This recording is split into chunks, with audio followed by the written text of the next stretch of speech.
जायज़ कुर्सी पर नमाज पढ़ना कैसा है, अगर नाजायज़ है तो इसकी क्या वजह है। फ़ारूक अहमद इंडिया से। कुर्सी पे नमाज पढ़ना खिलाफ सुन्नत है। रसूलुल्लाह सल्लल्लाहु अलैहि वसल्लम की जब तबीयत ख़राब हुई, आप बीमार हुए, तो आप सल्लल्लाहु अलैहि वसल्लम ने ज़मीन पर बैठ के नमाज़ पढ़ाई है। इस पर पूरी उम्मत का इजमा है कि अगर आपकी तबीयत ख़राब हो, आप ज़मीन पर बैठ के नमाज़ पढ़ें, और अगर आपसे घुटने मोड़े नहीं जा रहे तो आप पाँव को क़िबला रुख कर लें। यानी ऐसी सूरत में पाँव को क़िबला रुख करने में कोई हरज नहीं। हमने बड़े बड़े उलमा को देखा है, बड़े बड़े बुजुर्गान दीन को देखा है कि जब उनकी तबीयत ख़राब होती थी वो ज़मीन पे बैठ के पाँव बिल्कुल क़िबले की तरफ फैला लिया करते थे, क्योंकि उनके लिए पाँव को फोल्ड करना, टांगों को फोल्ड करना मुश्किल था। तो आप पाँव सीधे करके नमाज़ पढ़ें, और अगर आपको टेक लगाने की ज़रूरत है तो फिर ऐसी कुर्सी जिसके पाए ना हो, ताकि वो ज़मीन पे यानी हो और पीछे उस पर टेक लगाएं।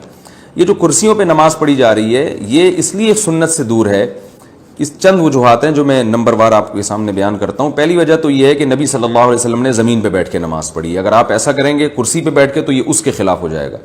दूसरा नुकसान इसमें यह है कि आप जब ज़मीन पे सर रख के सजदा नहीं कर सकते, तो बैठ के अगर आप सजदा करेंगे तो वो कम अज़ कम ज़मीन के करीब पहुँच जाएंगे।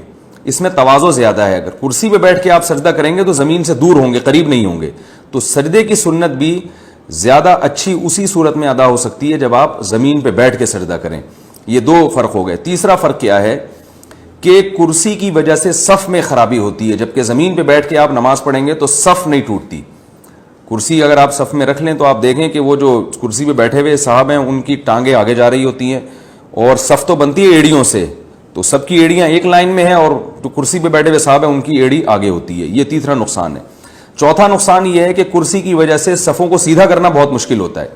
अब किसी के दरमियान में कुर्सी रखी हुई है, कोई साहब थोड़ा सा बाएं हो गए तो बैठा हुआ आदमी तो खिसक जाएगा, लेकिन कुर्सी वाले को पूरी कुर्सी उठाना और फिर उसको साइड पे ले जाना बड़ा मुश्किल होता है। इसी वजह से हमने देखा है कि वो बाज़ दफ़ा सफ़ों में जगह खाली होती है और वो जो नमाजी हैं वो कुर्सी पर बैठे हुए होते हैं और दरमियान में जगह खाली रह जाती है, सफ़ बन नहीं पाती है।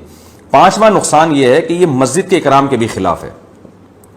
बल्कि इससे पहले मैं बताऊंगा, इसमें गैर मुस्लिमों की मुशाबहत भी है। जो गैर मुस्लिमों की जो इबादत गाहें हैं उनमें मेज़ और कुर्सियां हुआ करती हैं। आप चर्च जाएं, उसमें डेस्क रखे हुए होते हैं, वहाँ बैठ के लोग इबादत कर रहे होते हैं। 1000 साल से ज़्यादा हो गया, 1400 साल हो गए, मुसलमानों की मस्जिदें हमेशा सादा होती है, उसमें फर्नीचर नहीं होता। तो अब मस्जिदों में भी फर्नीचर आना शुरू हो गया है, तो इसमें गैर मुस्लिमों की मुशाबहत भी है। और छठा फ़र्क ये है, छठा नुकसान कुर्सियों में ये है कि कुर्सियों पर बैठ के जो इसमें मस्जिद की बेइकरामी है। मस्जिद की बेइकरामी इसलिए है कि आपको पता है हमारे यहाँ कुछ तमीज़ थोड़ा सा मार्केट से कुछ शार्टी है। जब कुर्सी से लोग उठते हैं तो उसको सीधा करके एक जगह पे नहीं रखते, जहाँ पड़ी है वहीं की वहीं छोड़ के चले जाते हैं। 2-4 लोग होते हैं जिनको अब्बा दादा से कुछ बहुत ज़्यादा उन्होंने तमीज़ सीखी होती है, वो ज़रा सलीके से कोने में रख के चले जाएंगे, लेकिन अक्सर लोग कुर्सियों को ऐसे ही छोड़ के चले जाते हैं। और घुटनों की बीमारी बहुत तेज़ी से फैल रही है। हम तो बचपन में देखते थे एक भी कुर्सी नज़र नहीं आती थी मस्जिद में, फिर आहिस्ता आहिस्ता 1 आई, 2 आई, अब आधी सफ़ें कुर्सियों पे होती हैं। तो कुछ दिनों में यही होगा कि ये सारी कुर्सियाँ दाएं बाएं उल्टी सीधी रुकू सुजूद में पड़ी हुई होंगी, और मस्जिद की यकीनन बेकरामी है। मस्जिद में तो सलीका होना चाहिए। तो ये एक बहुत बड़ी वजह है। और 7वीं वजह यह है कि अगर ये कुर्सियों का रिवाज ख़त्म ना हुआ तो होगा ये कुछ दिनों में कि ये मस्जिदें आपको सराय और होटल नज़र आना शुरू हो जाएंगी। ये दावा मैंने 5 साल पहले किया था, और अब इस दावे पर का मुशाहिदा भी होना शुरू हो गया है। मैंने 5-6 साल पहले ये बयान किया था कि आप देखिएगा कुछ वक्त के बाद ऐसा होगा कि कुर्सियाँ रखी हुई होंगी, लोग उन कुर्सियों पर बैठे हुए होंगे, और सामने मेज़ रखी हुई होगी और चाय और कहवे चल रहे होंगे। बिल्कुल वो माहौल होगा जो होटलों का माहौल होता है, क्योंकि जब कुर्सियाँ आ गई तो फिर जाहिर है फिर सेहतमंद लोग भी उन पर बैठेंगे। नमाज के बाद जो है ना गपशप लगाने के लिए सेहतमंद लोग भी उन कुर्सियों में बैठेंगे। फिर जब बैठेंगे तो वो गोल दायरा भी बनेगा, फिर जब बनेगा तो फिर मेज़ लाने में कितना टाइम है, फिर चाय और सुट्टे भी चलेंगे उसमें। तो अब मैं तो रमज़ान में देखता हूँ कि ये सब कुछ हो रहा है। कुर्सियों पे एतकाफ़ वाले बैठे हुए होते हैं और चाय भी चल रही होती है। बिल्कुल वो गपशप का माहौल होता है जो गली महल्ले में नहीं कुर्सियाँ डाल के लोग बैठे हुए होते हैं। तो ये मस्जिद के इकराम के बिल्कुल ख़िलाफ़ है। इसको ख़त्म करने की कोशिश करनी चाहिए।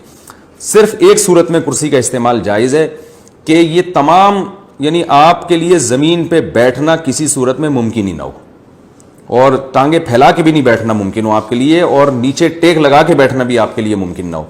तो फिर बहालत मजबूरी کہ آپ کے لیے ایک چیز ناممکن ہے تو پھر آپ کرسی پہ بیٹھ سکتے ہیں، مجبوری ہے، لیکن اس میں بھی بہتر یہ ہے کہ فولڈنگ کرسی ہو، اپنے ساتھ لے کر آئیں، اپنے ساتھ لے کر جائیں۔ یہ ممکن نہیں ہے تو مسجد میں ایک خاص جگہ ہونی چاہیے جہاں ان کرسیوں کو رکھ دیا جائے۔